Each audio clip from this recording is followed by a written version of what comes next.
ঢাকা মহানগর উত্তরা উত্তরখান কুদ্দুস আলী বুয়া রুটে এক মর্মান্তিক ঘটনার সৃষ্টি হয়েছে। এখানে রক্তের বাবাকে সন্তানেরা অনেক সম্পত্তির মালিক, উনি খুব নামি দামি লোক ছিলেন।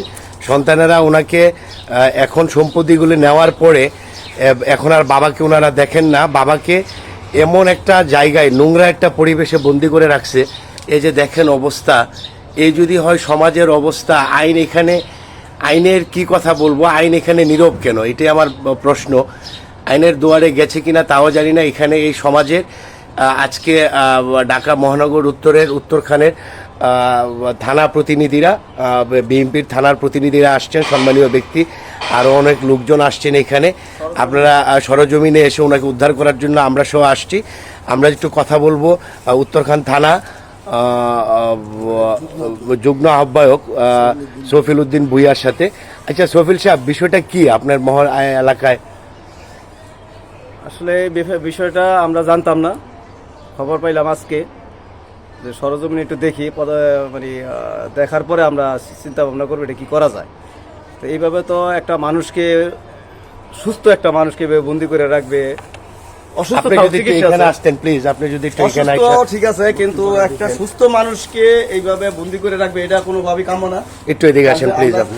আমরা একটু চেষ্টা করতেছি যাতে ওনাকে এই জায়গা থেকে বের করা যায়, এই তালাবন্দি অবস্থা থেকে বের করা যায়, এটি আমি চাচ্ছি।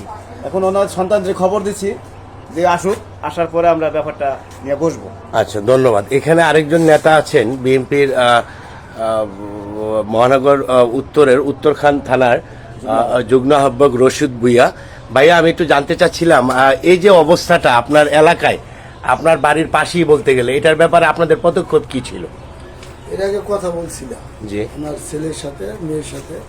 ওনারা বলছে যে ডাক্তার দেখাবে, রোজার ঈদের আগে দেখায় না, প্রতিশ্রুতি দিচ্ছে। তারপরে এই অবস্থা দেখা, এই যে দেখেন খাবারের কি অবস্থা, হোটেল থেকে খাবার কিনা দেয়, একবেলা খাবার দেয়, যা শুনছি, দিয়া ঢিলা দেওয়া যায়, কিন্তু তার ওয়াশরুম কোথায়, সে থাকে কোথায়, ওই যে ওইটা লক করা দেয়।